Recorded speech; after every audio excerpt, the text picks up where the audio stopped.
بسم اللہ الرحمن الرحیم۔ شروع اللہ کے نام سے جو بڑا مہربان نہایت رحم والا ہے۔ لقد اخذنا میثاق بنی اسرائیل، تحقیق کے ساتھ ہم نے بنی اسرائیل سے پختہ عہد لیا تھا۔ وَأَرْسَلْنَا إِلَيْهِمْ رُسُلًا، اور بھیجے ہم نے ان کی طرف رسول۔ كُلَّمَا جَاءَهُمْ رَسُولٌ بِمَا لَا تَهْوَىٰ أَنفُسُهُمْ،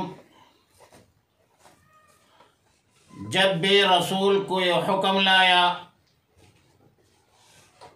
اور ان کی جی کو پسند نہ آیا، فریقاً کذبوا وفریقاً یقتلون،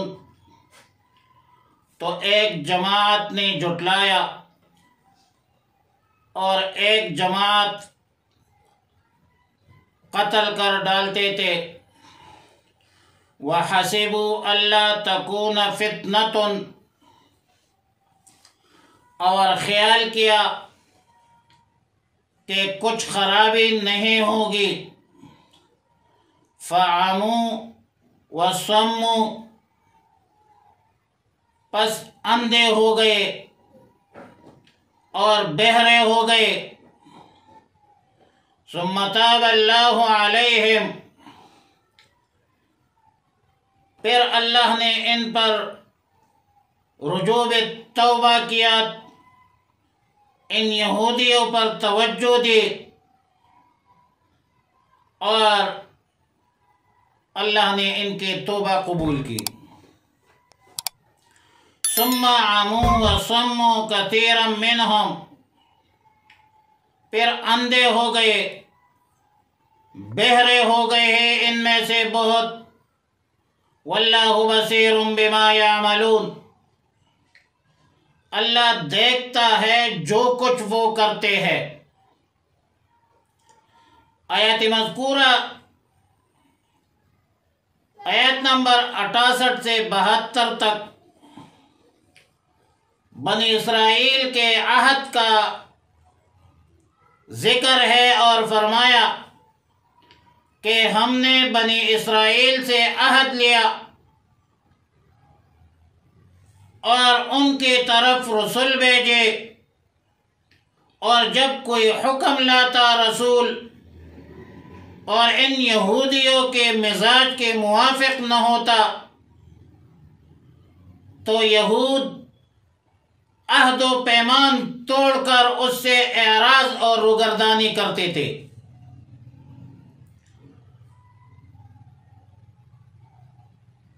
اور اسی ناگواری کے باعث بہت سارے انبیاء کو جھٹلایا اور کچھ انبیاء کو شہید کیا، اور یہ مضمون سورہ بقرہ آیت نمبر 87 رکوع نمبر 11 میں گزر چکا ہے۔ أَفَكُلَّمَا جَاءَكُمْ رَسُولٌ بِمَا لَا تَهْوَىٰ أَنفُسُكُمُ اسْتَكْبَرْتُمْ فَفَرِيقًا كَذَّبْتُمْ وَفَرِيقًا تَقْتُلُونَ۔ بنیادی بات یہ ہے کہ ایمان کا ایک تقاضا ہے، مسلمان کی ایک شان ہے، مومن کی ایک دل کی آواز ہوتی ہے کہ اللہ کی طرف سے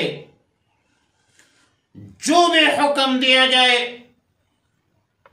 اس کو بالعین والرأس، سر آنکھوں پر، ہر لحاظ سے، ہر زاویہ سے، ہر حالت میں بشاشت سے قبول کرتے ہیں، کسی کے نفس کو گوارا ہو یا نہ ہو۔ اور تیرے ہر بات گوارا ہے مگر شیوہ دل، جس میں توہین وفا ہو مجھے منظور نہیں۔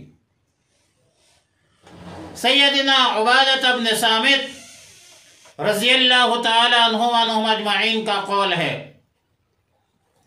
کہ ہم نے رسول اللہ مبارک صلی اللہ علیہ وسلم سے اس بات پر بیعت کی کہ ہم بات سنیں گے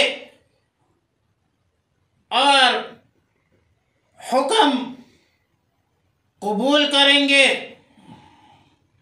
حکم مانیں گے، تنگ دستی میں بھی، خوشحالی میں بھی، اور نفسوں کے خوشی میں بھی اور نفسوں کے ناگواری میں بھی۔ رواہ البخاری جلد 2 صفحہ نمبر 1045۔ اور کمال یہ ہے کہ رسول اللہ مبارک صلی اللہ علیہ وسلم کے سنت جب نفس پر ناگوار گزرے تو اسی پر تو اجر ملتا ہے، ثواب تو اسی پر ملتا ہے کہ آپ جہاد بن نفس کریں،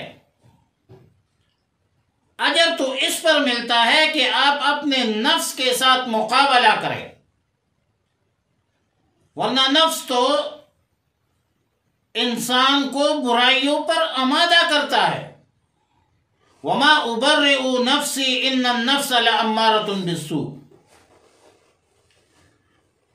نفس انسان کو برائی پر آمادہ کرتا ہے، لیکن ایمانی طاقت، الہامی تعلیمات، مشائخ اعظام کی صحبت، علماء کرام کی مجلس سے وہ نفس امارہ، نفس لوامہ بن جاتا ہے۔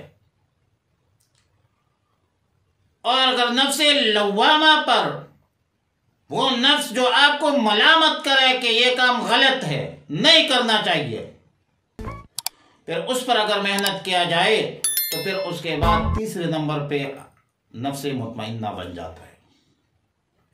یا ایتھا النفس المطمئنہ ترجعی الی ربک راضیۃ مرضیہ وادخلی فی عبادی وادخلی جنہ۔ اور جب کسی مسلمان کا نفس مطمئنہ بن جائے تو یہ اعلیٰ مقام ہے، یہ اعلیٰ مرتبہ ہے تقوی کا۔ پھر ایمان کے حوالے سے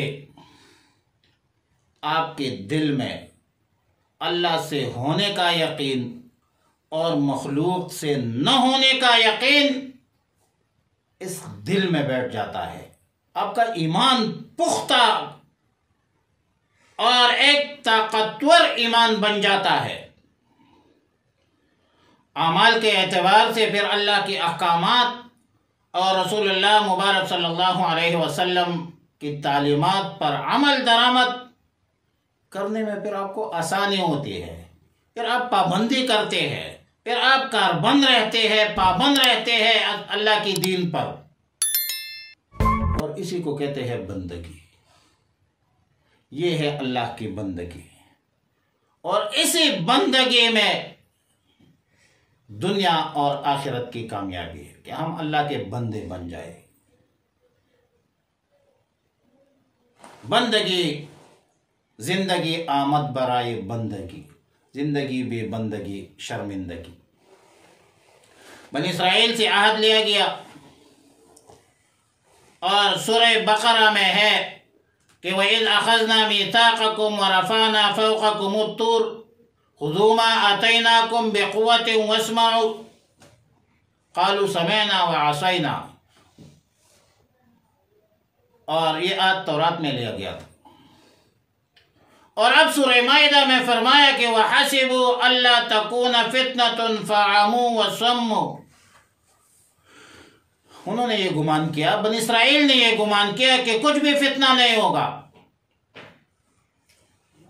اسی لیا پھر اندھے ہو گئے، بہرے ہو گئے، پھر اللہ نے ان کی توبہ قبول کی، پھر دوبارہ اندھے ہو گئے، دوبارہ بہرے ہو گئے، اور یہ سب کچھ اللہ دیکھتا رہا کہ ان بدبختوں کی سرکشی اور طغیانی بڑھتی جا رہی ہے۔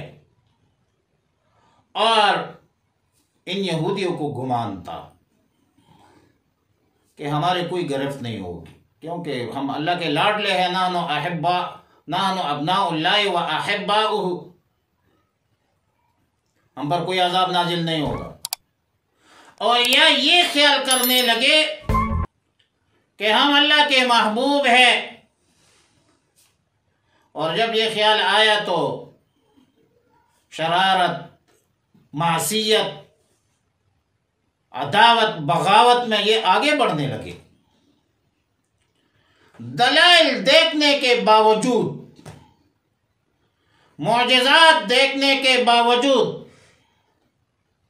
نہ حق سنتے تھے اور نہ حق قبول کرتے تھے۔ لیکن ظاہر ہے ایک قانونی فطرت ہے کہ ظلم کے نتائج کبھی بھی تو سامنے آتے ہیں۔ یہ یہودی اتنے آگے نکل گئے تھے کہ انبیاء علیہ السلام کو شہید کیا، اور اللہ تعالیٰ ان بدبختوں کے ان اعمال بد کو دیکھتا رہا۔ واللہ بصیر بما یعملون۔ اور اگلے آیت میں نصارہ کا مسئلہ ہے، نصارہ مخاطب ہے، اور فرمایا کہ لقد کفر الذین قالوا ان اللہ هو المسیح ابن مریم۔ بلا شبہ کافر ہوئے وہ لوگ جو کہتے ہیں کہ اللہ ہی مسیح ابن مریم ہے۔ وقال المسیح یا بنی اسرائیل اعبدوا اللہ ربی وربکم، ربی وربکم۔ حضرت مسیح عیسیٰ علیہ السلام نے فرمایا کہ اے بنی اسرائیل، تم اللہ کی عبادت کرو جو میرا رب ہے اور تمہارا رب ہے۔ وَمَن يُشْرِكْ بِاللَّهِ فَقَدْ حَرَّمَ عَلَيْهِ الْجَنَّةَ۔ اور بلا شبہ جس شخص نے اللہ کے ساتھ کسی کو شریک بنایا، شرک کیا، تو اس میں شک نہیں ہے، فقد حرم، تحقیق کے ساتھ اس پر جنت حرام ہے۔ وَمَأْوَاهُ جَهَنَّمْ، اور اس کا ٹھکانہ جہنم ہے۔ وَمَا لِلظَّالِمِينَ مِنْ أَنصَارٍ، اور نہیں ہے ظالمین کا کوئی مددگار۔ اس آیت میں نصارہ کی گمراہی اور ان کے کفر اور شرک کا بیان ہے۔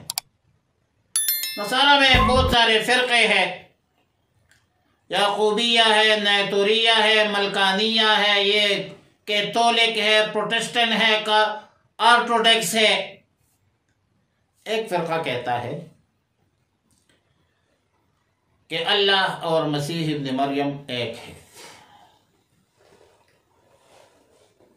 یعنی یہ حلول کے قائل ہے۔ بہت بڑا ظلم ہے، کفر ہے، شرک ہے۔ خالق کا مخلوق میں حلول ماننا، اتحادی ذاتی کا قائل ہونا بہت بڑی گمراہی ہے، بہت بڑی ضلالت ہے، اور عجیب منطق ہے کہ ان بدبختوں نے ایک ایسی شخصیت کو خدا بنایا جس نے واضح طور پر فرمایا کہ یا بنی اسرائیل اعبدوا اللہ ربی وربکم، اے بنی اسرائیل اللہ کی عبادت کرو جو میرا رب ہے اور تمہارا رب ہے۔ حضرت عیسیٰ علیہ السلام تو اللہ کو رب مان رہی ہے، اور بدبخت تو تم اللہ کے ساتھ خود کو شریک کر رہے ہو۔ بلکہ حضرت عیسیٰ علیہ السلام کی جب ولادت ہوئی اور ابھی چھوٹا بچہ تھا، اس وقت حضرت مریم علیہ السلام سے پوچھا گیا کہ انا لکے ھذا، آپ تو غیر شادی شدہ ہے مریم علیہ السلام، یہ بچہ کہاں سے ہے؟ تو حضرت مریم علیہ السلام نے حضرت عیسیٰ علیہ السلام کی طرف اشارہ کیا، فاشارت الیہ، تو حضرت عیسیٰ علیہ السلام نے زبردست تقریر کی، فرمایا قال انی عبد اللہ آتانی الکتاب وجعلنی نبیا وجعلنی مبارکا اینما کنت وأوصاني بالصلاة والزكاة ما دمت حيا وبرا بوالدتي ولم يجعلني جبارا شقيا۔